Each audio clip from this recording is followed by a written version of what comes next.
Hello everyone, welcome back. आज के इस वीडियो लेक्चर्स में हम अपने जो जनरल या बेसिक केमिस्ट्री का जो टॉपिक चल रहा है उस बेसिक केमिस्ट्री के टॉपिक को आगे बढ़ाएंगे और आज की इस वीडियो लेक्चर्स में डिस्कशन करेंगे क्लासिफिकेशन ऑफ मैटर।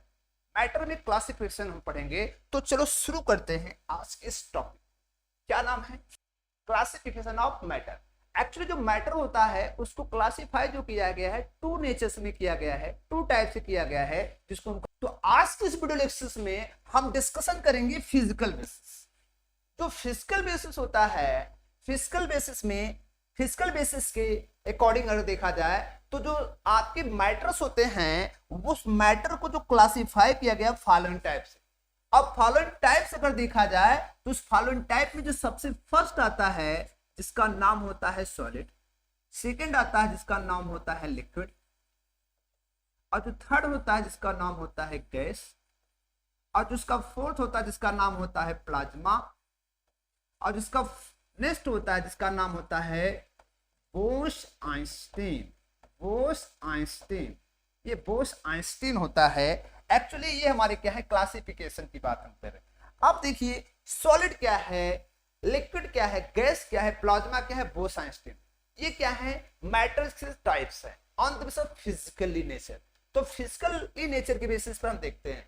अब देखो होता क्या है, सॉलिड में क्या होता है, जो ये सॉलिड लिक्विड गैस होते हैं ये मॉलिक्यूलर अरेंजमेंट के बेसिस पर on the basis of molecular arrangement. तो जो मॉलिक्यूलर अरेंजमेंट होता है वो सॉलिड में काफी कंपैक्ट होता है। ये जो मॉलिक्यूल्स होते हैं 3D में होते हैं, रेगुलर होते हैं, रेगुलर पैटर्न में होते हैं, काफी कंपैक्ट होते हैं। और इस कंपैक्ट रीजन की वजह से, इस रीजन की वजह से जो ये सॉलिड होते हैं ये क्या करते हैं, definite shape and definite value. किसमें होते हैं, definite shape and definite value due to regular 3D compact arrangement of molecules. But जो लिक्विड होते हैं, लिक्विड में जो अरेंजमेंट होता है, मॉलिक्यूलर जो अरेंजमेंट होता है वो सॉलिड से क्या होता है, थोड़ा सा गैप होता है। अब इस गैप की वजह से क्या होता है, अगर देखा जाए ये आपका क्या होगा, लिक्विड का अरेंजमेंट हुआ। लेकिन जो गैस होते हैं, गैस में जो मॉलिक्यूल्स का जो अरेंजमेंट होता है वो एकदम इरेगुलर होता है। अब यहां पर देखिए दो चीजें होती हैं कि जो गैस में अरेंजमेंट इरेगुलर होने की वजह से गैस का जो वॉल्यूम होता है और जो शेप होता है वो क्या होता है, इनडेफिनिट होता है। मतलब इसका वॉल्यूम और शेप दोनों क्या होते हैं, इनडेफिनिट होते हैं। बट जो लिक्विड होता है, लिक्विड में क्या होता है, जो गैप होता है, इंटर मॉलिक्यूल जो स्पेस होता है वो सॉलिड से मोर होता है, गैस से लेस होता है। और जिस रीजन की वजह से इसका जो वॉल्यूम होता है, क्या होता है, इसका जो वॉल्यूम होता है वो तो डिफिनिट होता है। क्या होता है, डिफिनिट होता है। लेकिन जो शेप होता है वो क्या होता है, इनडेफिनिट होता है। इनडेफिनिट इसका मीन्स आप खुद समझ सकते हैं कि वॉल्यूम का मीन्स एज्यूम कर लो 2 लीटर का क्या है, मिल्क है। उस 2 लीटर का मिल्क को अगर हम जिस कंटेनर में रखेंगे तो उसका जो शेप, कंटेनर का जो शेप होगा उसी शेप में क्या हो जाएगा, मिल्क हो जाएगा। लेकिन जो उसका वॉल्यूम होगा वो 2 लीटर ही होगा, जिसका मतलब वॉल्यूम तो फिक्स होगा लेकिन शेप क्या होगा, इनडेफिनिट होगा। बट जो आपका ये होता है सॉलिड जो होता है, इस सॉलिड में जो वॉल्यूम होते हैं और जो शेप होते हैं वो दोनों क्या होते हैं, डेफिनिट होते हैं। उसका रीजन कंपैक्ट अरेंजमेंट होता है। लेकिन बट गैस में क्या होते हैं, दोनों क्या होते हैं, इनडेफिनिट होते हैं।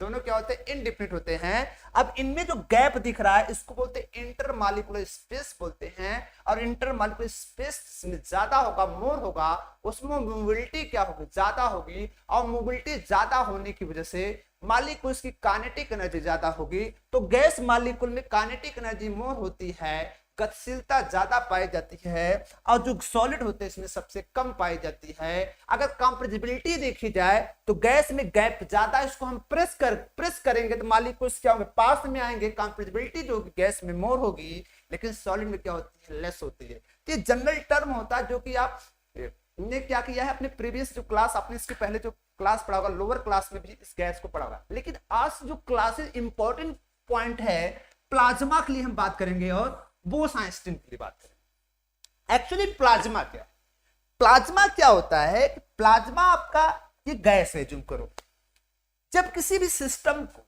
जैसे मान लो कोई भी सिस्टम हमारा है, ये ए है और इस सिस्टम हमारा क्या है, कोई गैस है। ये गैस को क्या करते हैं, जब हम इसको हीट करते हैं, जब इसको हम हीट करते हैं तो इस गैस में क्या होता है, आयनाइजेशन होता है। क्या होता है, आयनाइजेशन होता है। एज्यूम करिए ए प्लस बना, क्या बना, ए प्लस बना, जिसको हम क्या कर सकते हैं, केटायन कहते हैं। क्या कहते हैं बताओ, केटायन कहते हैं। इसमें से इलेक्ट्रॉन क्या हो गया, बाहर गया, इलेक्ट्रॉन क्या हो गया, बाहर।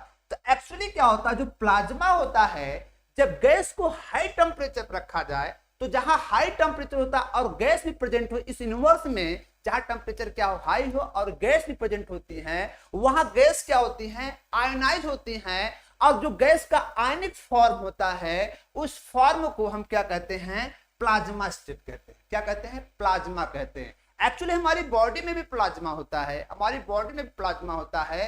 अर्थ की गहराई में जब आप जाएंगे तो वहां पर भी क्या होता है, टेम्परेचर बहुत हाई होता है, जहां पे क्या होता है, प्लाज्मा पाया जाता है। और अगर देखा जाए, जो आपका सूर्य है उसके चारों तरफ का टेम्परेचर भी बहुत हाई होता है, वहां पर कुछ गैसें पाई जाती है, वहां पर भी प्लाज्मा की संभावना होती है, वहां पर भी प्लाज्मा होता है। अब रहा प्रश्न, ये बोस-आइंस्टीन क्या है। बोस-आइंस्टीन किसको कहा जाता है, एक्चुअली बोस-आइंस्टीन को हमने क्या किया, गैस को जो हमने हिट किया तो आयनिक फॉर्म में गया और आयनिक फॉर्म क्या बना, प्लाज्मा बना। बोस-आइंस्टीन का मतलब क्या होता है, जब कोई सिस्टम आपका, चलो मान लो ये गैस है या एटम है, ये गैस या क्या है बताओ, एटम है, तो बताओ ये दूर दूर होंगे। हमने इसको क्या किया, कूल किया। क्या किया, कूल किया, ठंडा किया। और साथ हमें पता है कि जो एनर्जी होती है, काइनेटिक एनर्जी जो होती है, वो डायरेक्टली प्रोपोर्शनल होती है परमताप के, एब्सोल्यूट टेम्परेचर के, एब्सोल्यूट टेम्परेचर के प्रोपोर्शनल होती है। अब इसको हम कूल कर रहे हैं, और ये कूल किस पर कर रहे हैं, absolute zero temperature, absolute zero kelvin. तो एब्सोल्यूट टेम्परेचर का मतलब, एब्सोल्यूट जीरो टेम्परेचर का मतलब क्या होता है, zero kelvin. Absolute zero temperature किस पर करें बताओ, एब्सोल्यूट जीरो। एब्सोल्यूट जीरो का मतलब होता है zero kelvin over -273 degree Celsius. इस टेम्परेचर पर जब हम इसको कूल करते हैं तो जो गैस मालिक्यूल्स होते हैं, इसको हम एटम कह सकते हैं, वो क्या होंगे, टेम्परेचर डाउन तो काइनेटिक एनर्जी डाउन, और काइनेटिक एनर्जी डाउन होगा तो ये क्या हो जाएंगे, कंडेंस हो जाएंगे। और जो कंडेंस होकर क्या बना देते हैं, एक बड़ी मालिक्यूल्स में। ये बड़ी मालिक्यूल्स, अगर मैं इसको मालिक्यूल बोलूंगा तो ये क्या होगा, सुपर मालिक्यूल में कन्वर्ट होगा। अगर मैं इसको एटम बोलूंगा तो ये क्या होगा, सुपर एटम। क्या होगा, सुपर एटम। तो अगर मैं एज्यूम कर रहा हूं ये गैस जो हमारे किस फॉर्म में है, एटम में है, तो किस में जाएंगे, सुपर एटम में। अगर ये गैस मालिक्यूल में है तो सुपर मालिक्यूल में होंगे। तो बताओ क्या किया गया, ये जो बोस-आइंस्टीन स्टेट है क्या है, बोस-आइंस्टीन स्टेट कब फॉर्म होता है, तो ये बोस-आइंस्टीन स्टेट का फॉर्मेशन क्या होता है, at absolute zero temperature gas molecule condense and form super molecules in the molecular state and in the atomic state form the super atom। तो सुपर एटम व सुपर मॉलिक्यूलर स्टेट जो होता है gas का, उसको क्या नाम दिया जाता है, बोस-आइंस्टीन। क्या बोला जाता है, बोस-आइंस्टीन। तो अगर एक्चुअली देखा जाए, जो प्लाज्मा और बोस-आइंस्टीन स्टेट आपका है, वो क्या है, कहां से बना हुआ है, गैस से बना हुआ है। अगर गैस क्या है, हाई टेम्परेचर पर है, हाई टेम्परेचर पर है, तो वो गैस क्या होती है, आयनिक फॉर्म में होती है। और आयनिक फॉर्म जो होता है वह किस कंडीशन में पढ़ा जाता है, प्लाज्मा में पढ़ा जाता है। अगर गैस को क्या कर दिया जाए, एब्सोल्यूट जीरो टेम्परेचर पर रखा जाए, तो गैस का जो कंडेंस फॉर्म होता है वह किस नाम जाना जाता है, बोस-आइंस्टीन। ये जो टर्मोलॉजी थी पहली बार किसने दिखा था, ये कौन है, सचिंद्र नाथ बोस, जो इंडियन साइंटिस्ट हैं। और जो आइंस्टीन है, ये इंडियन साइंटिस्ट सचिंद्र नाथ बोस ने पहले एक्सपेरिमेंट को देखा था, फिर फॉरवर्ड आइंस्टीन के साथ के पास किया, और आइंस्टीन ने क्या किया, इसको राइट कहा। तब बाद में दोनों नाम को कंबाइंड किया गया और इसको किस नाम जाना गया, बोस-आइंस्टीन। किस नाम जाना गया, बोस-आइंस्टीन।